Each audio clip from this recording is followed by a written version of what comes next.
She lives now up in one of the suburbs.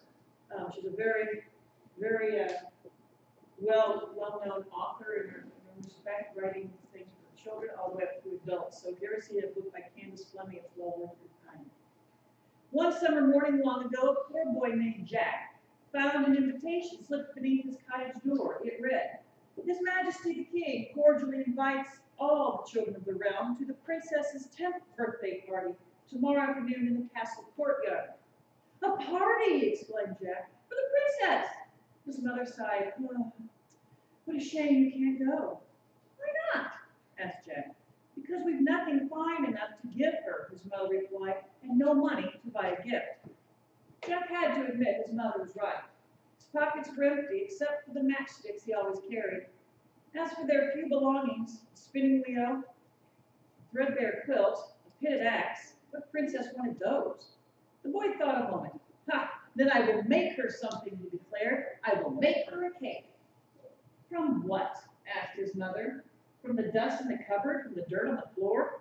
"I have a better idea," said Jack. And that same morning he traded his axe for 2 bags of sugar, his quilt for a sack of flour. He gave the hen an extra handful of seed in exchange for 2 fresh eggs, and he kissed the cow in the nose for a pail of her sweetest milk. He gathered walnuts, he dipped candles, and in the strawberry patch he searched and searched and searched until he found the reddest, juiciest, most succulent strawberry in the land. "Delicious," said Jack as he plucked it from its stem.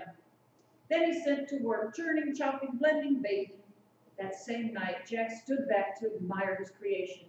2 layers of golden sweet cake, covered in buttery frosting and ringed with 10 tiny candles. Across the cake's top, walnuts spelled out, "Happy Birthday, Princess." And in the very center, in the place of honor, sat the succulent strawberry. "What a fine, fine gift," said Jack's mother, and Jack grinned. Early the next morning, with combed hair and clean shirt, Jack set off for the castle, holding the cake proudly before him. Before long, he came to a bloom-speckled meadow. "Perhaps I should pick a bouquet for the princess," he thought. Just as 24 blackbirds rose into the air like a sudden summer storm cloud, they swirled around the cake, pecking, nipping, flapping, picking. "Get back!" shouted Jack. "I'm taking this cake to the princess." "Ah, caw, caw, caw!" cackled the birds. And as quickly as they had come, they were gone, taking with them the walnuts that had spelled "Happy Birthday, Princess." Jack looked at his gift. "At least I still have 2 layers of cake, 10 candles, and a succulent strawberry," he said. Holding the cake proudly before him, Jack continued on to the castle. Before long, he came to a bridge. "Troll!" a voice demanded. Out stepped a wild-haired troll. "No one crosses my bridge without paying." "But I haven't any money," said Jack. The troll licked his lips. "But you have the cake." "I'm taking this to the princess," said Jack. "And just how will you get it there?" growled the troll. "You and your cake are on this side of the river, the princess is on that side of the river, and my bridge is the only way across." Jack considered the problem. "I will make you a deal. If you let me cross, I will give you half this cake." "Agreed," grunted the troll. So Jack slid out the bottom layer of the cake. The troll slobbered and gobbled. Jack crossed the bridge. On the other side, he looked down at his gift. "At least I still have a layer of cake, 10 candles, and a succulent strawberry," he said. Holding the cake proudly before him, Jack continued on to the castle. Before long, he came to a forest. No birds chirped here. No squirrels chittered. As if under a spell, the entire wood lay silent, sleeping. Only the wind seemed to whisper, "Beware, beware." Pulling the cake closer, Jack pressed on. The road grew narrower, the trees grew thicker, the light grew dimmer. Soon it was so dark that Jack couldn't see the cake in front of his face. "Turn back," whispered the wind. "Turn back." "I can't," cried Jack. "I'm taking this cake to the princess." And he reached into his pocket for a matchstick, struck it on his shoe, and lit one of the 10 candles. The tiny flame cast a magic circle of light. In its warm glow, Jack carefully made his way forward, but the little candle quickly burned down and snuffed out. So Jack lit a second candle, but he had not gone much farther before it too snuffed out. So Jack lit a third, then a fourth, and a fifth, until the 10th and final candle flickered, fluttered, and in. And as it did, the road widened, the trees in, and the bright sunshine shone once more. Jack looked down his gift. Well, at least I still have a layer of cake and a succulent strawberry, he said. Holding the cake proudly before him, Jack continued on to the castle. Before long, he came to a clearing. Good morning, young sir, called an old gypsy woman. Have you come to see Samson dance? The sound of his name, the bear beside her rose up on his hind legs. I don't have time, replied Jack. I'm taking this cake to the princess. Then we shall make it a quick jig, said the gypsy, snatching up her concertina. Whoop, ha, wheezed the instrument. Shuffle, shuffle, kick, danced the bear. Tap, tap, tap, went Jack's foot as he set down the cake to dance with his new friends. Oh! Hey, cried Jack. That bear just ate the princess's cake. Patooey! But not the strawberry, said the gypsy. Samson hates fruit. Jack looked down at his gift, and for several seconds he was unable to speak. Finally he said, at least I still have this, the reddest, juiciest, most succulent strawberry in the land. And holding his strawberry proudly before him, Jack continued on to the castle, across the drawbridge, through the fortress walls, straight into the courtyard. What a sight! There, smack in the center of all the merry festivities, sat the princess on her velvet throne. A long line of guests stretched before her. One by one, they presented her with their gifts, each more fabulous than the one before. But even the most magnificent treasures did not seem to interest her highness. More rubies? She said with a bored yawn. How tiresome. Another tiara? Oh, how dull. Joining in the line, Jack glanced down with his humble gift. Now just what do you have you brought the princess? A guard asked from behind him. A strawberry, said Jack. The reddest, juiciest, most succulent one in the land. He held it out for the guard to see. That is a fine piece of fruit, agreed the guard, but I cannot allow you to give it to the princess.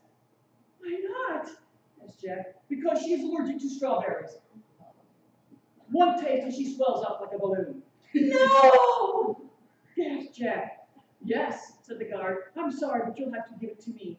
Reluctantly, Jack handed over the strawberry. Said the guard. Now Jack found himself at the front of the line.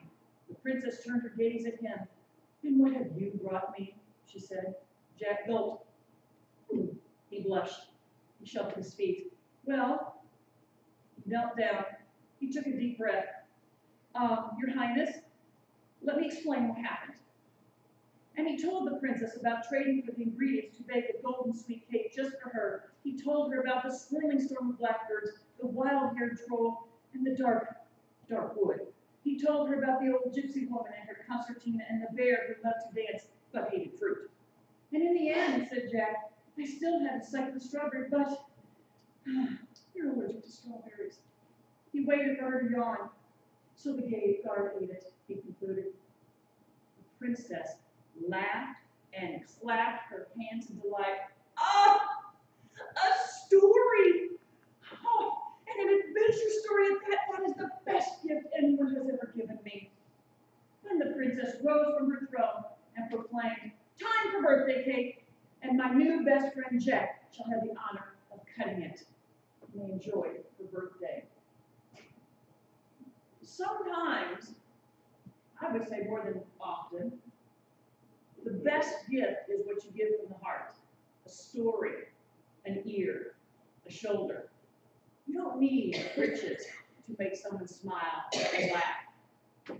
But sometimes the very simplest things make the biggest difference in someone's life. Thank you.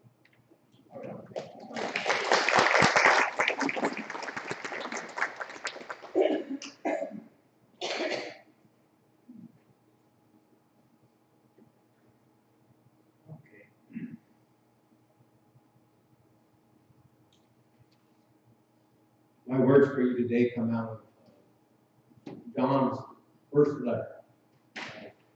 It's a letter that most of the letter speaks of the love of God. And that's not different for today either. From these words. And I'm going to share it with you from the message just because perhaps it makes it a little easier for me to understand. This is how we come to understand and experience love. Christ sacrificed his life for us. And this is why we ought to live sacrificially for our fellow believers and not just be out for ourselves. If you see some brother or sister in need and have the means to do something about it, but turn a cold shoulder and do nothing, what happens to God's love? It disappears, and you made it disappear. My dear children, let's not talk about love. Let's practice real love. This is the only way we'll know we're living truly, living in God's reality. It's also a way to shut down debilitating self-criticism, even when there is something to it. For God is greater than our worried hearts and knows more about us than we do ourselves. And friends, once that's taken care of and we're no longer accusing or condemning ourselves, we're bold and free before God. We're able to stretch our hands out and receive what he asked for because we're doing what he said, doing what pleases him. Again, this is God's command, to believe in his personally named Son, Jesus Christ. He told us to love each other in line with the original command. As he keeps his commands, as we keep his commands, we live deeply and surely in him, and he lives in us. And this is how we experience the deep and abiding presence in us, by the Spirit he gave us. This is the word of the Lord. Thanks be to God. Now, I don't know if you realize it, but I have, that we toss that word love around pretty easily anymore. You know, you hear people say, oh, I just love my new car. Or I really love this pizza. And I love my children. So how can it be that do you love equally a slice of pepperoni and sausage pizza, that you love the same love you love your children? We confuse that word like with love. And the true example of love, as I speak here today, is found in Christ, when he willingly laid down his life for us. That is this selfless love of God. There's a Greek word for it. It's agape. This love that denies self and looks to the needs of others. And what John is saying here, I think, is for us to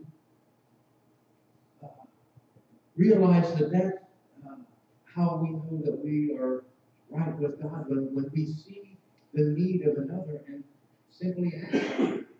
Don't have to deliberate over it, lay all the issues one side or another. We just help. Just be there. Just share the story, our story. Live into this, and then experience this thing called God's love. And if you read in John's letter here, he takes this love back to the very beginning, to, if you will, to creation. God's love. And so we have this image of God as, and if you, in the language of Genesis, of God as being bigger than self. God is refers to himself as in the plural, so that's where we start to get this notion of the Godhead, of the Trinity, Father, Son, Spirit, the Creator, Redeemer, Sustainer, the Lover, the Beloved, and the Love. And that's when it starts to get really sort of confusing. When we try to understand God that way. I was reading this explanation of it, and it struck me. And I'm going to try and share this with you. We look sometimes at the Trinity as a trine. Apparently, in the practice of the Eastern Orthodox beliefs, they think more of the Trinity as a circle. In fact, not a stationary circle, but a spinning circle. And here's my image for this that keeps popping in my head. I'm old enough to remember out on playgrounds, they had this thing that kids could sit on it, and another kid would get a hold of that thing and get to spinning. You remember those things? And if you're one sitting, it's so much fun, isn't it? That thrill of that thing spinning around and around and around, and you just laughing and carrying on. And who do you see with the person across from you? You're all for the ride here. Imagine God is this spinning circle of life and love, and it was so much fun, this divine, holy dance, this celebration, that God, in His joy, determines that the thing to do is to share this love with others. And so creation spills forth from this, from slinging out of this dance, if you will, and boom, here we are. And God is inviting us into this love, into this dance, into this joy that God is slinging forth into the world. Imagine if you were riding on that merry-go-round thing, and you're holding a bottle of champagne with the safety wire screwed on. And as the movement starts to shape that, what's going to happen? The top is going to boom off of there, and here comes the bubbles flying forth, spraying about. That's the effervescent love of God coming out of this dance, this celebration that we're invited into to come and share in the joy of the love of God.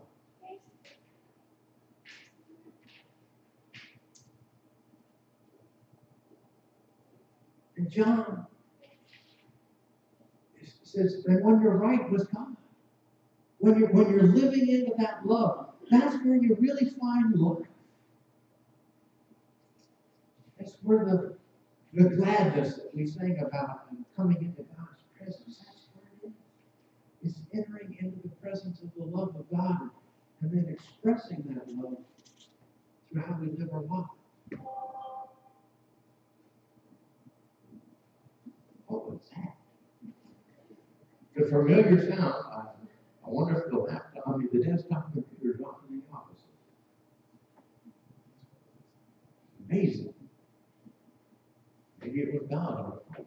I'm not sure. But the love of God. And Paul says, John is inviting us to recognize that love and the opportunities in our lives to love that, to reach out when we see a need and to act. He's telling us that love is expressed in action. That's what God did through Christ. It was an act of love. Love taking on human flesh. Love laying down its life for us. It goes beyond words. It's expressed in how we relate to one another, how we relate to the brokenness in the world outside these doors.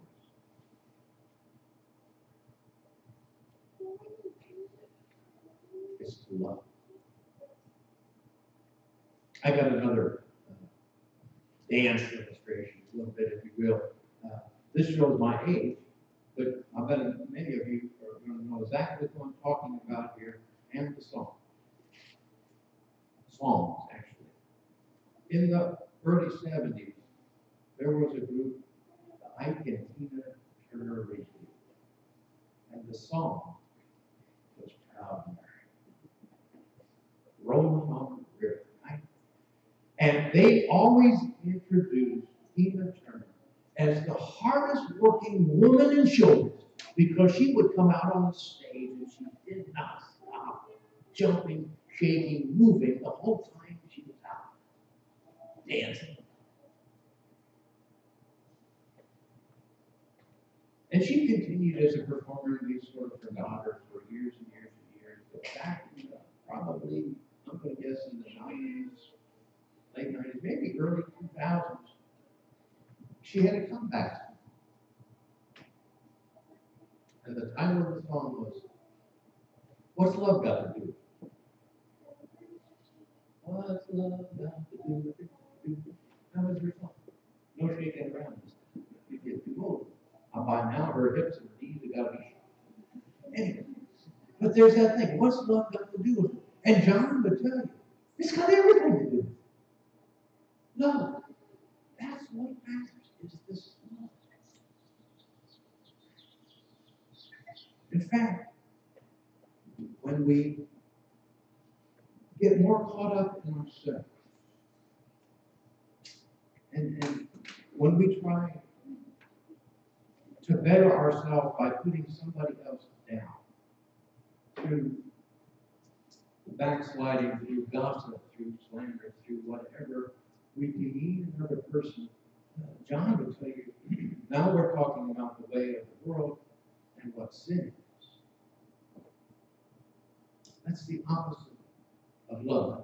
And the minute that you begin to do that kind of thing in our lives, which is so very human of us, we've turned our back on God and on love, because we suddenly turn all the focus and make ourselves seem important, seem worthwhile, worthy, by pushing somebody else below us.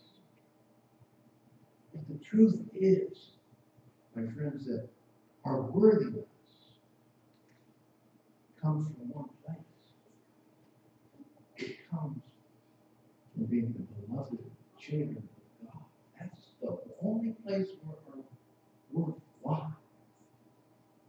It lies in the fact that we're absolutely, eternally loved by God and invited in through our living our lives to experience that love, to share with another. Love in action.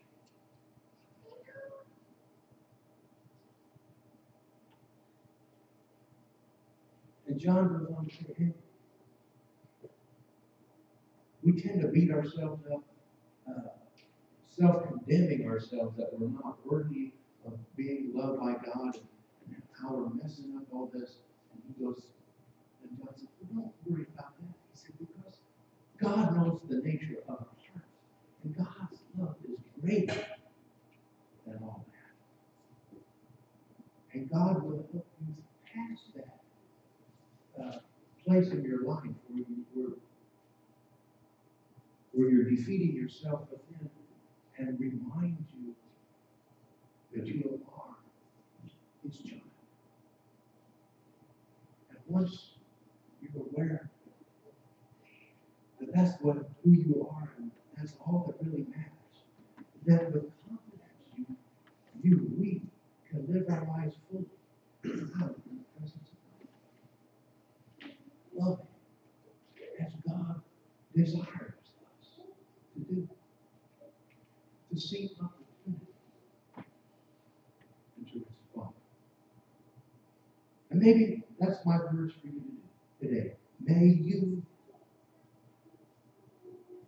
as you leave this place, be given open hearts and fresh eyes to see opportunity around you, to respond in love. Well, most likely it's not some big dramatic thing, some big demanding thing that would take all that you are to fulfill. It can be the most simplest of responses, the most simplest of situations, but to do it in love. And when you do that, you begin to experience the joy of life and the presence of God. It's really good. The love is Christ. John says he gave us his commandments. And he's speaking of Jesus. Jesus says, believe me, then he says, on the night, and John, of course, records this in his gospel, love one another as I have loved you. If you want to take it back into other words that Jesus used when once was challenged by a scribe in the temple, he said, the teacher, what's the greatest new commandment? He says, love the Lord your God with all your heart, soul, mind, and strength, and your neighbor as yourself. That, I think, is summed up in what Jesus says as well. Believe in me and love one another as I have loved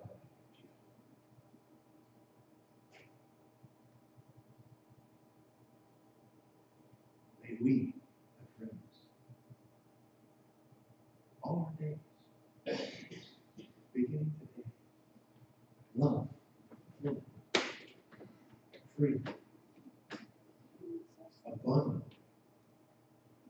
Love as you've been loved. In doing so, bring honor and glory to our Lord and Savior Jesus Christ and the Father. Hallelujah. Amen. Janice is going to go up and we're going to sing a song here in a second. I want to share this little thing with you because it goes with the words of the song. One day, had this funeral down, and we're out at the cemetery. It's cold. Wind blowing. Remember Monday? It wasn't very pleasant. But my parting words to the few family members and friends that were gathered there was I spoke to them about the peace of Christ. Peace that Jesus offers to his disciples on that first Easter night when he shows up and they're behind locked doors, just scared as can be. And he says, peace be with you. He says it 3 times so that you might catch on that this is important. Peace be with you. This peace that Jesus is talking about is completeness, it's the wholeness, it's the presence of God fully in that moment, in that time, in that place. Peace with God.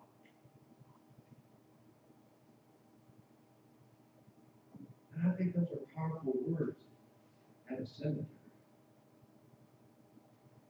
That as we finally put a friend, a loved one to rest, that there's no need for brokenness in this moment, but in the wholeness, in beauty, in the truth of the completeness, presence, peace of God. I told them that right before the benediction at the cemetery.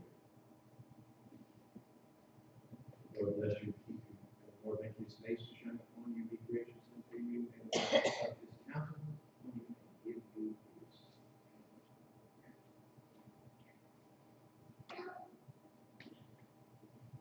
Let's sing the song together. Actually, it's a couple songs. Let's chorus. Stand if you need. You might need to grab a you might need to grab a hymn because this thing goes from one song into another. All right.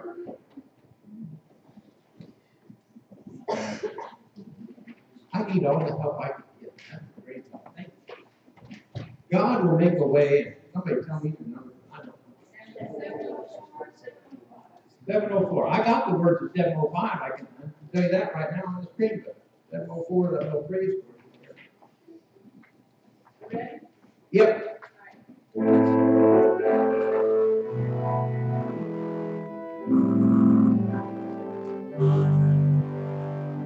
God will make a way. There seems to be no way. He works in ways we cannot see. He's moving away from me. He will be my guide. He pulls me to his side. With all strength for each new day, he will make my way. He will make my way.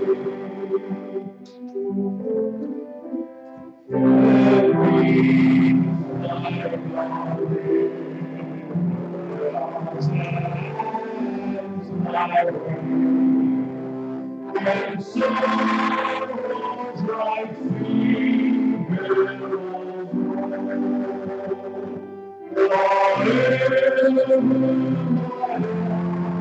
you have taught me to say, it is my soul.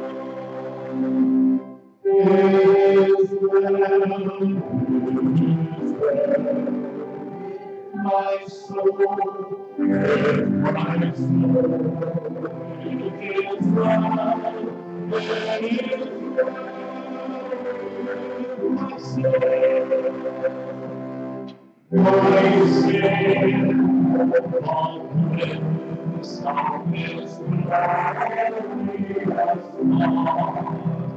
My sin, not in part, but the whole, is nailed to the cross, and I bear it no more.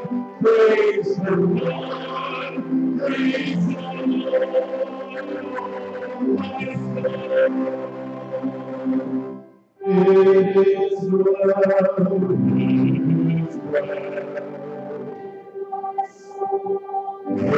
my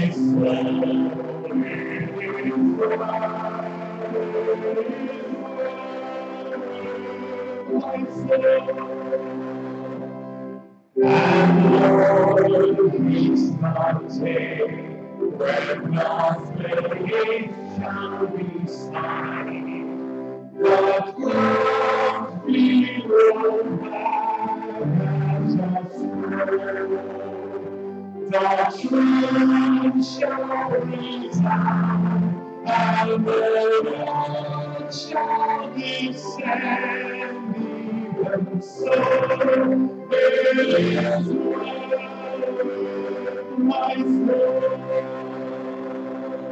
It is well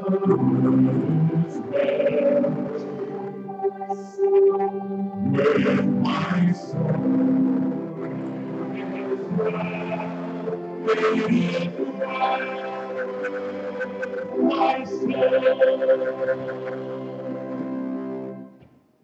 Thank you, my friends. Please be seated.